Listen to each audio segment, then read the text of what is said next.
Buenos días, estimados hermanos y amigos.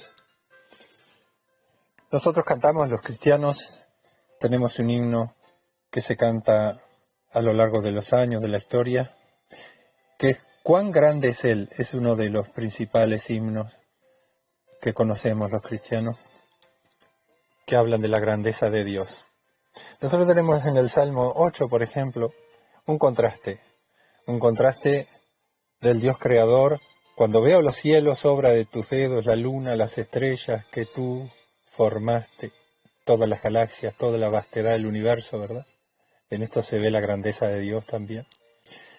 Y hay un contraste con el hombre que dice, ¿qué es el hombre para que tengas de él memoria?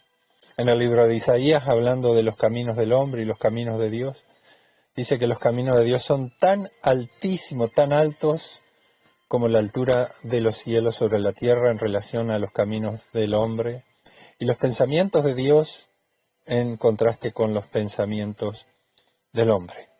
En estos tiempos que vivimos, también nosotros aquí tenemos que realmente fortalecernos mirando la grandeza de Dios ante los problemas gigantescos que se presentan ante la humanidad y también ante nuestras vidas en particular. Hay una historia de este contraste que podemos encontrar en el libro de Números, en el capítulo 13, porque allí entonces encontramos no una persona, sino solo a todo un pueblo, el pueblo de Israel, que estaba, digamos, comandado por Moisés, un hombre de Dios, un hombre que conocía la grandeza de Dios, que un hombre de fe, un hombre realmente con una amistad con Dios maravillosa. Dios le había dado entonces directivas de que enviara a la tierra de la cual iban a tomar posesión todo el pueblo de Israel, habiendo sido sacados de la superpotencia de Egipto. Ahora iban a entrar en un territorio que estaba también habitado por ciudades-estado, sí, ciudades desparramadas por todo el territorio. Ellos tenían que entrar en ese lugar y Dios se lo entregaba entonces como su posesión. Entonces ya estaban en la frontera de la tierra de Canaán, habiendo cruzado por el desierto desde Egipto, y Dios le dice a Moisés, ¿no? Y Moisés sigue las directivas de Dios, que enviara espías. Él sabía, Moisés no tenía dudas de que Dios les iba a entregar el lugar y que lo que Dios había hablado de ese lugar, que fluye leche y miel, que iban a entrar a una tierra fértil, llena de frutos, de árboles, de ganados. Moisés no tenía dudas, pero mandó 12 hombres de cada una de las familias de Israel, 12 hombres principales, entre los cuales estaban Josué y Caleb, ¿verdad? Y para que trajeran un reporte. Ellos tenían que ir y volver con un reporte de cómo era la tierra, quiénes la habitaban, en fin, traer de los frutos de ella. Entonces esos 12 hombres entraron en la tierra de Canaán y anduvieron entonces recorriéndola por un espacio de 40 días. Y cuando regresan toman entonces del fruto, dice que entre dos traían en un palo un racimo. Imagínense lo grande, lo gigantesco que sería ese racimo de los frutos que habían en ese país. Dios había preservado y bendecido esa tierra, no por causa de los hombres que la habitaban y de los pueblos que habitaban ahí, que habían llegado a una maldad tan grande que ahora solamente les esperaba ser destruidos por completo, y el pueblo de Israel iba a tomar ese territorio. Dios bendijo ese territorio porque se los iba a entregar entonces al pueblo de Israel. Dios sigue visitando y bendiciendo la tierra. Él sigue, cada día sale el sol sobre buenos y malos, y manda la lluvia sobre justos e injustos. Esta tierra está siendo preservada también, aunque ahora está habitada por gente muy malvada en el mundo entero. Vemos crecer la maldad por haberse multiplicado la maldad, dijo Jesús, ¿verdad? Pero este mundo está siendo preservado para el día cuando venga y se manifieste y llegue el reino de Dios en poder y gloria, y Jesús va a reinar sobre esta tierra. Pero fíjense también entonces qué pasa cuando vuelven los 12 espías con un reporte. Ellos tienen su perspectiva de las cosas. Cuando nosotros conocemos a un Dios gigantesco, grande, maravilloso, que ha hecho cosas estupendas, como David, que se queda boca abierto en el Salmo 8 diciendo: cuando veo los cielos, obra de tus dedos, si habrá mirado en noches estrelladas, quizás tendido boca arriba en el pasto, y observando las estrellas y observando la grandeza de la creación de Dios, para exclamar de esa manera, ¿no? De la grandeza. David era un hombre que conocía de la grandeza de Dios. Moisés también, y entre los 12 espías que fueron, habían 2 que estaban convencidos de la grandeza de Dios, y estos eran Josué y Caleb. Lamentablemente los otros 10 hombres trajeron un reporte completamente negativo. Dijeron: las ciudades que ahí son fortificadas, vimos gente de gran estatura, también vimos en Hebrón, habían descendientes de raza de gigantes, y no vamos a poder nosotros contra todos esos gigantes. Y trajeron un reporte tan negativo porque ellos miraron desde esa perspectiva. Pero lo que dice la Escritura realmente nos estremece, ¿verdad? Porque dice en el capítulo 13 del libro de Números, y el verso 32, que esos 10 hablaron mal entre los hijos de Israel. Ellos se olvidaron que era el pueblo de Dios, que Dios estaba entre medio de ellos, pero hablaron mal entre los hijos de Israel de la tierra que habían reconocido, diciendo: la tierra por donde pasamos para reconocerla es tierra que traga a sus moradores, y todo el pueblo que vimos en medio de ella son hombres de grande estatura. También vimos allí gigantes, hijos de Anac, raza de los gigantes. La verdad que en la Biblia, cada vez que se menciona a los gigantes, eran malos en gran manera, desde el libro de Génesis hasta el gigante que venció David. Todos eran malos, eran gente realmente endemoniada, eran terribles, gentes malvadas. Y había, dice, esos descendientes de raza de gigantes. Y dice: éramos nosotros, a nuestro parecer, se compararon con esos gigantes, con esos malvados. Ellos se compararon con esos gigantes. Y dice: a nuestro parecer éramos como langostas. Así se vieron delante de los gigantes, como langostas. El pueblo de Dios, los israelitas, el pueblo del pacto de Dios, los descendientes de Abraham, los bendecidos por Dios, iban a ser langostas. Pero dice: y así les parecíamos a ellos. Es evidente que algunos de esos hombres llegaron a ver a estos espías, que se habrán ocultado evidentemente de ellos, que se reirían: ja, ja, ja, miran esos pulgas, esas langostas, y se reían de ellos.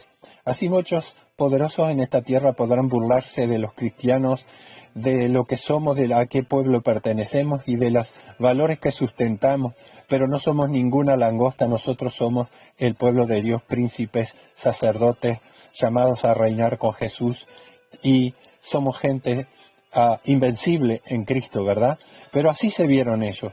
Se compararon, en vez de mirar a la grandeza del Dios que los había sacado de la tierra de Egipto. Dice que cuando el pueblo de Israel escuchó aquello, entró pánico, se deprimieron, dejaron de... Pero ¿cómo? ¿Ya se olvidaron del Dios que los sacó de la superpotencia de aquella época, de ese pueblo gigantesco, poderoso, que tenía los ejércitos más fuertes, los carros, los caballos, toda la infantería y toda la caballería y todas las armas de guerra? Sin embargo, Dios los había librado de ellos, aunque era un pueblo gigantesco. En Egipto había estatuas gigantescas de los dioses de Egipto, las pirámides se pararon también, fue frente a la mole de las aguas del Mar Rojo, y ese gigantesco, ese mar imponente fue abierto en Dios para que pasaran. Vieron la grandeza de Dios, cómo los libraba de sus enemigos, y cómo ahora, ¿qué pasó? ¿Qué? Perdieron la perspectiva del Dios de Israel, del Dios omnipotente, del Dios que les daba el alimento, la comida, el sustento, el abrigo, los protegía, estaba con ellos. ¿Cómo puede ser posible que se vieran a sí mismos como langosta delante de estos pueblos malvados, de estos pueblos que habían llegado tan bajo en sus pecados que lo único que podía venir sobre ellos, como pasó con Sodoma y Gomorra, era el juicio de Dios? Estaban en la frontera el pueblo de Israel, estaban a un paso de entrar, ni siquiera Moisés pudo entrar tampoco, pero ¿saben quién entraron? De los 12 había 2 que le creyeron a Dios, que miraron la grandeza de Dios, lo gigante que es Dios, que le creyeron al Señor y que confesaban: nosotros vamos a poder más que ellos, los comeremos como a pan. Solamente Josué y Caleb pudieron entrar de aquella generación. Ellos tuvieron que retroceder al desierto por 40 años hasta que se levantaron los hijos de ellos y ellos fueron entonces los que entraron para conquistar y tomar la tierra de Canaán. Si Dios pudo librarlos de la superpotencia de Egipto, ¿cómo no podría darle la victoria en estos pueblos mucho más inferiores en poderío que el pueblo de Egipto, aunque hubieran gigantes entre ellos? ¿Vieron cómo David derrotó al gigante? Así también los valientes de David derrotaron a los gigantes. Y Caleb, y bueno, es una historia maravillosa, la historia que se puede escribir cuando hay gente que tiene fe en Dios. Pero la perspectiva de Dios, vamos a levantar los ojos más arriba, y hay un texto en Isaías que es maravilloso, que Isaías nos habla de la grandeza de Dios, y dice, en el capítulo 40, está hablando de la grandeza de Dios, y dice en el capítulo 40, verso 22 de Isaías, Él está sentado, Dios, ¿verdad?, sobre el círculo de la tierra. Interesante que habla sobre el círculo de la tierra. Isaías, que vivió 700 años antes que Jesús viniera al mundo, estaba hablando proféticamente y declarando que la tierra es redonda. Él está sentado sobre el círculo de la tierra, cuyos moradores, fíjese lo que dice, cuyos moradores, la gente, los habitantes de la tierra, son como langostas. Él extiende los cielos como una cortina, los despliega como una tienda, como una carpa para morar. Fíjense la grandeza de Dios, y dice, los moradores de la tierra son como langostas. No son el pueblo de Israel no eran las langostas, ¿verdad? Ni los gigantes que habitaban ahí eran los gigantes. Hay alguien que es grandísimo, el Dios que no tiene límites, el creador del universo, el Dios que es nuestro Padre Celestial, el Padre, el Hijo y el Espíritu Santo. Él mira hacia la tierra y ve a los moradores como langostas. Esa es la perspectiva de Dios.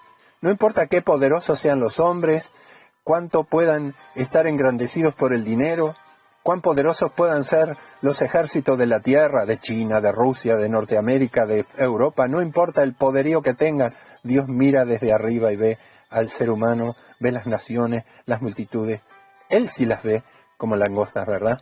Así es la grandeza del Dios que conocemos. Por último, quisiera mostrarles a nivel individual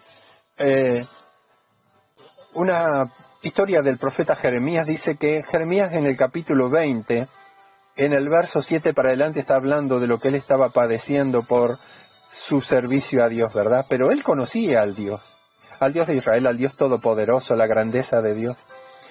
Y él dice que llegó un momento que era tan grandes eran y tan gigantescas eran las luchas que estaba pasando, lo querían matar, por decir la verdad, hasta su propia familia se levantó contra él, y a pesar que él era un profeta de Dios y un sacerdote, pero al punto que él llegó un momento que dice, no voy a hablar más de él, voy a abandonar el ministerio, no le voy a servir más porque solamente tengo problemas, por decir la verdad. Pero dice que cuando él habló de callarse de las cosas de Dios, dice el verso 11 del capítulo 20, dice que había el verso 9, dice que él dijo, no me acordaré más de él, ni hablaré más en su nombre. No obstante, había en mi corazón como un fuego ardiente metido en mis huesos. Traté de sufrirlo y no pude. El llamado de Dios era tan poderoso y la unción que tenía del Espíritu Santo como fuego dentro de él. Así que Dios lo restauró, lo levantó, le dio nuevas fuerzas, porque él conocía la grandeza de Dios, porque en el capítulo 20, verso 11 dice Jeremías, mas Jehová está conmigo como un poderoso gigante. Preocupaciones, la economía, las enfermedades, tantas cosas son gigantescas, pero ¿quién es más grande, por favor? Tenemos al Dios todopoderoso. Por eso Jeremías sabía eso y dice en el verso 11, mas Jehová está conmigo como poderoso gigante. Así que concluimos, mis estimados hermanos, no importa si estás mirando, ¿cómo estás mirando? ¿En la perspectiva de langosta o en la perspectiva de un hijo de Dios? Como Dios mira desde el cielo.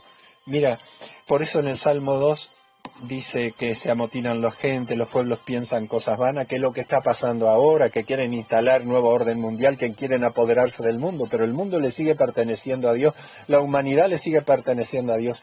Claro está, se va a cumplir la Escritura, pero el reino de Dios va a venir. Si Dios nos da todavía un plazo, antes que Él vuelva, un plazo en el cual vamos a tener todavía libertades, vamos a aprovecharlas, porque Dios está con nosotros, vamos a llevar el Evangelio, vamos a creerle a Dios, que dijo que en los postreros días derramaré de mi espíritu sobre toda carne, y va a haber maravillas y toda la grandeza que Dios ha prometido. Que Dios nos ayude, que limpie nuestros ojos para poder contemplar desde la perspectiva de Dios, para poder contemplar su grandeza, para poder confesar con fe. Nosotros vamos a salir adelante y vamos a poder más que ellos, porque Dios está con nosotros como un poderoso gigante. Vamos a conquistar y nos vamos a ir a la patria celestial. Que Dios te bendiga, te fortalezca, te reanime, te imparta fe en esta hora de grandes oscuridades, que se han levantado cosas gigantescas, pero todas son derrotadas y han de ser derrotadas en el nombre que es más grande, nombre sobre todo el universo, el nombre de Jesús de Nazaret.